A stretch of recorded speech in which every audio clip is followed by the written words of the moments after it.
everyone, welcome back to Vedant classes. So today I am going to discuss about the chapter number 10 of class 7 and the chapter name is respiration in organism. So let's begin with me. So first of all, one day Bhujo was eagerly waiting to meet his grandparents who were coming to the town after a year. So Bhujo जो था वो बहुत ज़्यादा excited था क्योंकि पूरे एक साल के बाद उसके जो ग्रैंड पेरेंट्स थे दैट मीन्स उसके जो दादा दादी थे वो टाउन में आने वाले थे. सो बिकॉज वो इतना ज़्यादा ईगरली वेट कर रहा था, ही वॉज सो एक्साइटेड कि उसने क्या किया, वो जल्दी जल्दी में इस क्या करना चाहता था, वो अपने ग्रैंड पेरेंट्स को रिसीव करना चाहता था. दैट मीन्स वो भाग कर कहाँ पर गया, बस स्टॉप, क्योंकि बस स्टॉप पे उसके दादा दादी उतरने वाले थे. So he run fast and reach a bus stop in a few minutes. So what he did, वो एकदम से बहुत तेज़ी से भागा और भागकर वो बस स्टॉप में चला गया.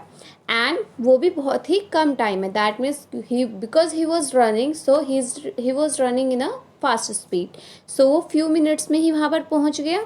After that he was breathing repeatedly. तो उसकी जो सांस थी वो फूल गई थी, उसे बहुत तेज़ी से सांसें आ रही थी. लाइक जब हम बहुत तेज़ी से वॉक कर लेते हैं या फिर हम कोई भी हैवी लोड का वर्क करते हैं, सो व्हाट विल हैपन, हमारी सांस जो है, हमारी जो ब्रीथिंग रेट है वो अचानक से इंक्रीज हो जाता है.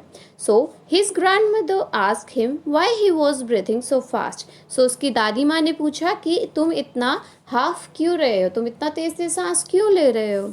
भुजो told her that he came running all the way. तो भुजो ने बताया कि वो सारे रास्ते भाग कर आया है, रनिंग करके आया है. दैट इज़ वाई उसका जो ब्रीथिंग रेट है वो बहुत ज़्यादा फास्ट चल रहा था.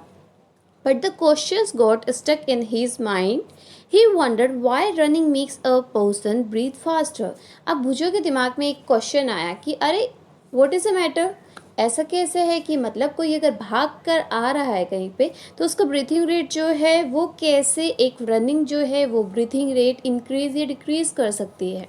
So, the answer to Bhujo's question lies in our understanding why we breathe. अब इस क्वेश्चन को पता करने के लिए कि कोई भी इंसान जो है वो तेज़ भाग रहा है या वो आराम से चल रहा है और उससे ब्रीथिंग रेट पर क्या इफ़ेक्ट आता है, इसके लिए हमें क्या करना है, सबसे पहले हमें जानना है that what is breathe basically and how we are doing that breathing thing. So basically ये ब्रीथ का जो भी फिनोमेना है ये एक्चुअल में वर्क कैसे कर रहा है या फिर हम सांस लेते ही क्यों हैं. So breathing is a part of a respiration. तो अगर हम बात करते हैं तो ब्रीथिंग जो है ये एक पार्ट है रेस्पिरेशन का. So let's learn about a respiration. So now we are going to talk about the respiration, that what is respiration, because breathing is also one of a part of a respiration.